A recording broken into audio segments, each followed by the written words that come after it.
بسم اللہ الرحمن الرحیم۔ اللہ تبارک و تعالیٰ کے پاکیزہ ترین نام سے آغاز کرتے ہیں جو بہت مہربان نہایت رحم والا ہے۔ الحمدللہ درس بخاری کا سلسلہ جاری و ساری ہے، اور پچھلے پروگرام میں آپ کو بتایا تھا کہ انشاءاللہ اب ہم کتاب الجنائز کا آغاز کریں گے، یعنی جنائز کا بیان۔ اس میں تمام وہ چیزیں آئیں گی جن کا تعلق امور آخرت سے ہے، برزخ سے خاص طور پر ہے، وہ ذکر کیے جائیں گے۔ تو میں پچھلے پروگرام کے لاسٹ میں آپ خلاصہ جو ہمارے اخروی معاملات کا ایک خلاصہ ہے وہ یہی ہے کہ جب اللہ تبارک و تعالیٰ چاہے گا تو ایک سور پھونکی جائے گی، سب لوگ ختم ہو جائیں گے، پھر دوبارہ سور پھونکی جائے گی اور سب لوگ زندہ ہو کے اللہ تعالیٰ کی بارگاہ میں پہنچیں گے۔ تو گویا کہ ہمارے ہاں صرف ایک زندگی کا تصور ہے، دوسرے جنم کا، دوسری زندگی کا دنیا کے اندر کم از کم کوئی ہمارے ہاں تصور نہیں ہے۔ ایک ہی دفعہ انسان کو دنیا میں بھیجا گیا ہے،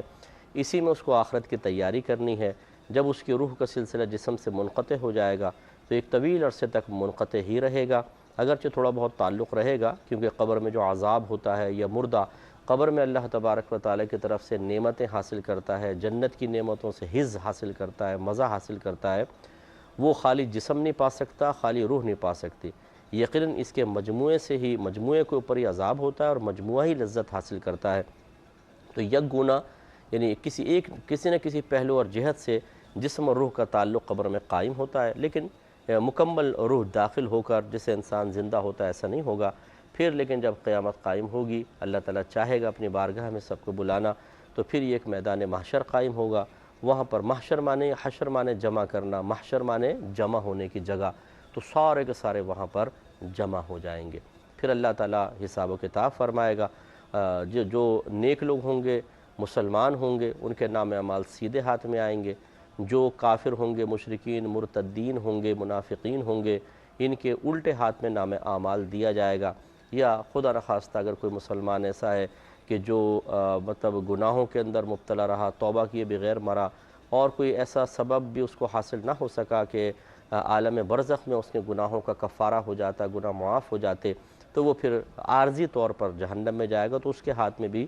بائیں ہاتھ میں نام اعمال دیا جائے گا، وہ جہنم میں جائیں گے۔ لیکن فرق یہ ہوگا کہ کافر، مشرکین، منافقین، مرتدین یہ ہمیشہ جہنم میں رہیں گے، کبھی باہر نکلنا نصیب نہیں ہوگا۔ لیکن وہ مسلمان کہ جو تھوڑے بہت گناہ کر کے جہنم میں گئے اور حالت ایمان ان کی باقی رہی، تو اللہ تعالیٰ ان کو نبی کریم صلی اللہ علیہ وسلم کی سفارش سے اپنے کرم و فضل سے باہر نکلنے کا موقع دے گا۔ وہ گویا کہ سزا پا چکے ہوں گے، پھر ان کو جنت میں داخل کرے گا۔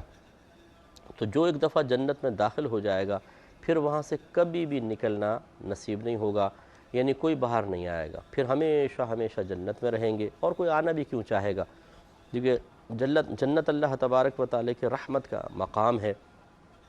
کہ جہاں پہ ہر طرح کی نعمتیں، تو سبھی حدیثیں انشاءاللہ آگے آئیں گی، اس پر تفصیلی کلام کریں گے۔ تو کتاب الجنائز کا آغاز کرتے ہیں۔ پہلے ایک بات یاد رکھیں کہ یہ اسد الغابہ اور البدایہ والنہایہ میں، یہ دونوں میں یہ بات ذکر ہے کہ اسلام میں نماز جنازہ کا آغاز ہجرت کے پہلے سال ماہ شوال میں ہوا۔ حافظ ابن اثیر جو 630 ہجری میں فوت ہوئے ہیں، اور حافظ ابن کثیر جو 774 ہجری میں ان کا انتقال ہوا، انہوں نے لکھا ہے کہ نبی کریم صلی اللہ علیہ وسلم کے مدینہ منورہ میں ہجرت کے 7 مہینے بعد مسلمانوں میں سب سے پہلے حضرت اسعد بن زرارہ رضی اللہ تعالی عنہ کا وصال ہوا، اور امام محمد بن سعد متوفی 230 ہجری، یہ 230 ہجری میں فوت ہوئے۔ انہوں نے لکھا ہے کہ رسول اللہ صلی اللہ علیہ وسلم نے اسعد بن زرارہ کی نماز جنازہ پڑھائی، اور ان کو سب سے پہلے بقیع میں دفن کیا گیا۔ یہ طبقات کبریٰ میں لکھا انہوں نے۔ اور حافظ ابن حجر عسقلانی جو سن 852 سن ہجری میں فوت ہوئے لکھتے ہیں کہ امام بغوی نے کہا ہے کہ مجھے یہ خبر پہنچی ہے کہ ہجرت کے بعد صحابہ کرام علیہم الرضوان میں جو سب سے پہلے فوت ہوئے وہ حضرت اسعد بن زرارہ تھے، اور نبی کریم صلی اللہ علیہ وسلم نے سب سے پہلے ان کی نماز جنازہ پڑھائی۔ الاصابہ جلد نمبر 1 صفحہ 209۔ تو یہ مختلف سیرت کی کتابیں ہیں، تاریخ کی کتابیں ہیں، جن میں حضرت اسعد بن زرارہ کے بارے میں گواہیاں موجود ہیں کہ ہجرت کے بعد پہلے سال میں ہی آپ کا وصال ہوا تھا، اور رحمت کونین صلی اللہ علیہ وسلم نے خود آپ کی نماز جنازہ ادا فرمائی، اور آپ وہ پہلے صحابی ہیں جو جنت البقیع میں دفن کیے گئے تھے۔ امام بخاری نے پہلا باب قائم کیا، باب فی الجنائز ومن کان آخر کلامہ لا الہ الا اللہ، یعنی باب فی الجنائز، جنازوں کے بارے میں باب، اور اس شخص کے بارے میں کہ جس کا آخری کلام لا الہ الا اللہ ہو۔ آپ کو پتہ ہے، میں نے آپ کو پہلے بھی بتایا تھا کہ بعض اوقات حدیث کے اوپر اس کا ایک عنوان قائم کرتے ہیں، اور بسا اوقات اس عنوان اور حدیث کے درمیان کوئی اور کسی حدیث کا ٹکڑا، کسی صحابی کا قول ذکر کرتے ہیں، جن کو تعلیقات بخاری کہا جاتا ہے۔ تو یہاں بھی ایک تعلیق ذکر کی ہے، اس میں ذرا دیکھیں، یہ کہتے ہیں کہ وہب بن منبہ سے کہا گیا کہ کیا لا الہ الا اللہ جنت کی چابی نہیں ہے؟ کیونکہ سرکار نے ارشاد فرمایا کہ جس نے لا الہ الا اللہ کہہ لیا وہ جنت میں داخل ہوگا، اور ایک روایت میں سرکار نے فرمایا کہ لا الہ الا اللہ جنت کی چابی ہے، یعنی گویا کے پاس جس کے پاس یہ چابی ہوگی وہی جنت میں جائے گا۔ اب اس سے ایک ذہن میں یہ خیال آتا ہے کہ شاید بس لا الہ الا اللہ کہہ لو، اس کے بعد چاہے عمل کرو نہ کرو ہم جنت میں چلے جائیں گے۔ تو اسی تصور کو، اسی خیال کو پیش نظر رکھتے ہوئے ایک شخص نے حضرت وہب بن منبہ رضی اللہ تعالی عنہ سے سوال کیا کہ کیا لا الہ الا اللہ جنت کی کنجی نہیں ہے؟ انہوں نے فرمایا کیوں نہیں، لیکن ہر چابی کے دندانے ہوتے ہیں، اگر تم دندانے والی چابی لائے تو جنت کا دروازہ کھول دیا جائے گا، ورنہ نہیں کھولا جائے گا۔ تو کتنے پیارے انداز سے سمجھایا کہ چابی تو ہے، لیکن نبی کریم صلی اللہ علیہ وسلم کے فرمان کو سمجھنے کے لیے تھوڑی سی توجہ کریں کہ خالی چابی اگر آپ لے لیں، اس میں جو تالے کے مطابق اس میں دندانے نہ بنے ہوں، تو خالی چابی ڈالنے سے تو کچھ بھی نہیں ہوتا، تو پھر ہی گھومتی رہے گی، یا غلط دندانے بنے ہوں تو آپ ڈالیں وہ اٹک جائے گی، وہ گھومتی نہیں ہے۔ صحیح دندانے ہوتے ہیں تو ڈالتے ہی ایک دم تالا کھل جاتا ہے۔ تو گویا کہ آپ نے سمجھایا کہ لا الہ الا اللہ تو یہ شرط ہے جنت میں داخلے کے لیے، جس نے کلمہ نہیں پڑھا ہوگا، جو یعنی مسلمان نہیں ہوگا، وہ تو جنت میں جا ہی نہیں سکتا۔ لیکن اس کے ساتھ مزید یہ کہ اس چابی میں دندانے ہوں، اور دندانے عمل، یعنی عقیدہ بھی ٹھیک ہو اور پھر انسان عمل بھی کرے۔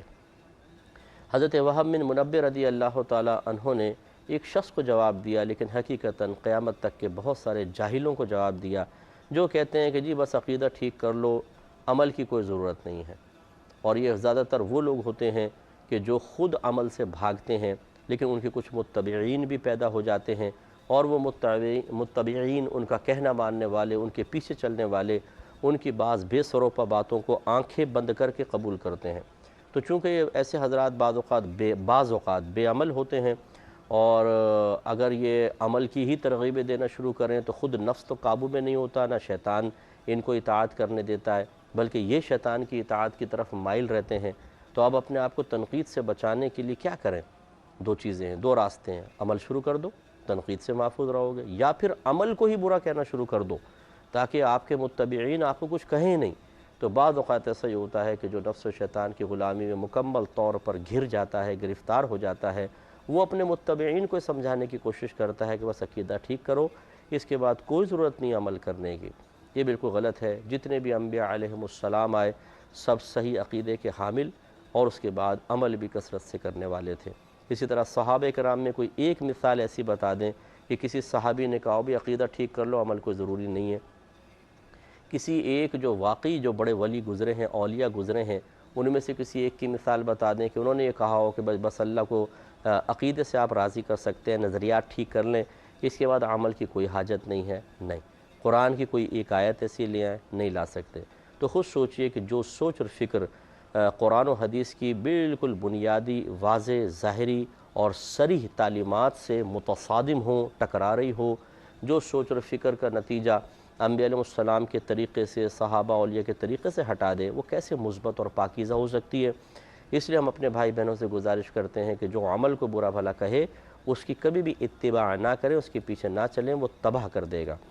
اور پھر قرآن کی گواہی دیکھیں، اللہ تبارک و تعالی نے ارشاد فرمایا وَالْعَصْرِ إِنَّ الْإِنسَانَ لَفِي خُسْرٍ إِلَّا الَّذِينَ آمَنُوا وَعَمِلُوا الصَّالِحَاتِ وَتَوَاصَوْا بِالْحَقِّ وَتَوَاصَوْا بِالصَّبْرِ کہ عصر کی قسم، تمام انسان خسارے میں ہیں۔ پہلے تو اللہ تعالیٰ نے تمام انسانوں کے لیے خسارے کا حکم مطلقاً بیان کر دیا، اب اس سے استثناء کیا ہے الا الذین آمنوا، مگر وہ لوگ جو ایمان لائے، یہ خسارے والوں سے باہر نکل گئے۔ یہ ایمان لانے کا مطلب عقائد کی درستگی، کہ انہوں نے اپنے عقیدے کو درست کیا، وعملوا الصالحات، اور انہوں نے نیک اعمال کیے،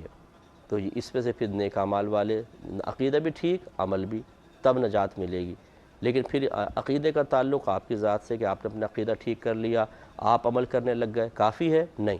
وعملوا الصالحات وتواصوا بالحق وتواصوا بالصبر، اور پھر آپس میں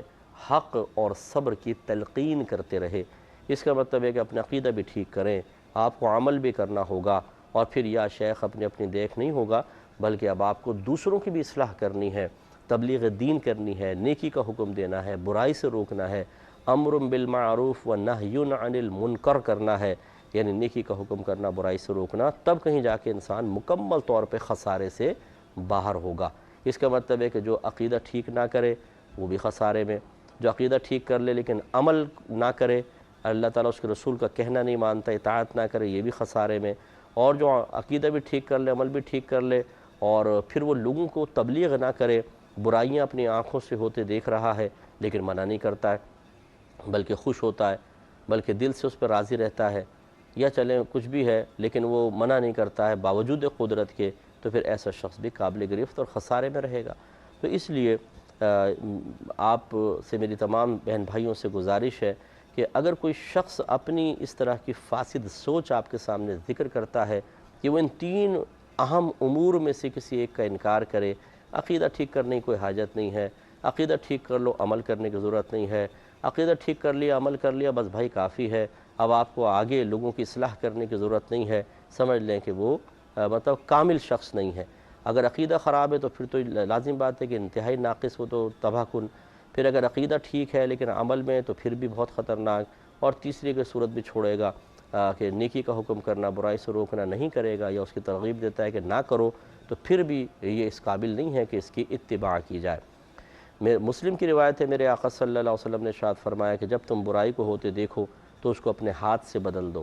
ہاتھ سے نہیں بدل سکتے تو زبان سے بدلو، اور زبان سے نہیں بدل سکتے تو کم از کم اپنے دل میں اس کو برا جانو، اور یہ ایمان کا کمزور ترین درجہ ہے۔ یعنی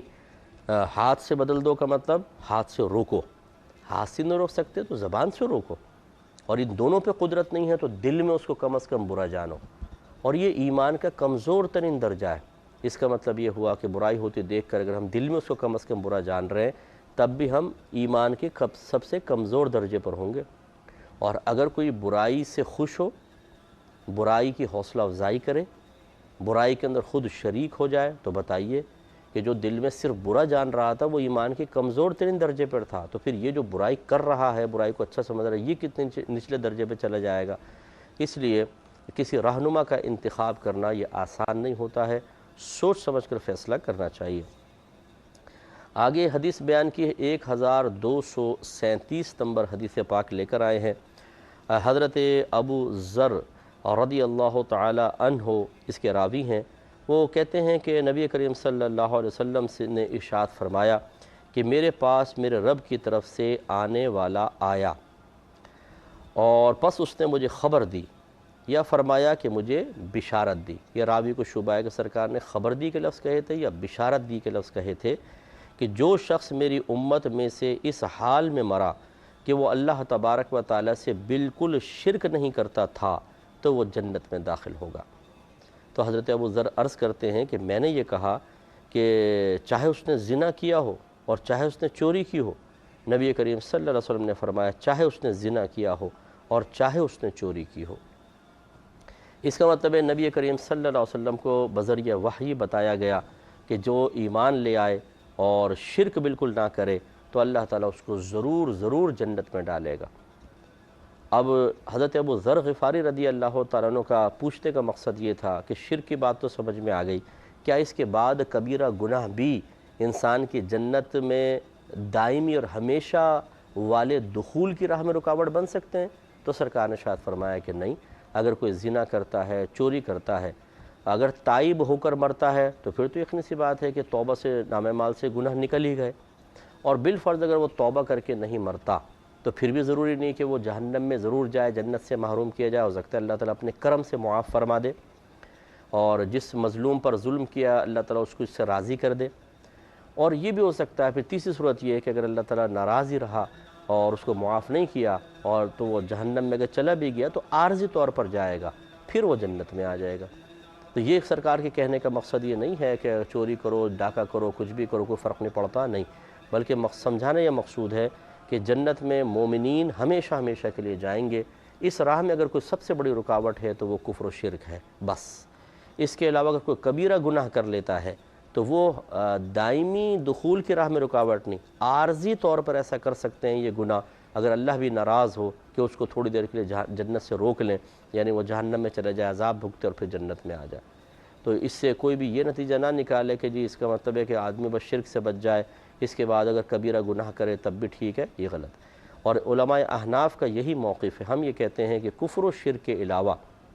اگر کوئی بہت بڑا گناہ کبیرہ بھی کر لیتا ہے، بشرطے کہ اس کو حلال سمجھ کر نہ کرے، تو وہ دائرہ اسلام سے خارج نہیں ہوتا ہے، وہ مسلمان رہے گا. اگرچہ کبیرہ گناہ کا مرتکب ہے، گویا کہ اس کو موت آئے گی تو مسلمانوں کی موت ہی آئے گی. لہٰذا جب وہ مسلمان، مثال کے طور پہ کوئی زانی ہے، معروف ہے کہ یہ بہت زانی ہے، شرابی ہے، چوریاں کرتا ہے، اور اس کا انتقال ہو گیا، اس کے علاوہ کوئی گناہ شرک وغیرہ اس سے کفر کبھی بھی ظاہر نہیں ہوا، تو ہم پر واجب ہے کہ ہم اس کو مسلمان مانیں.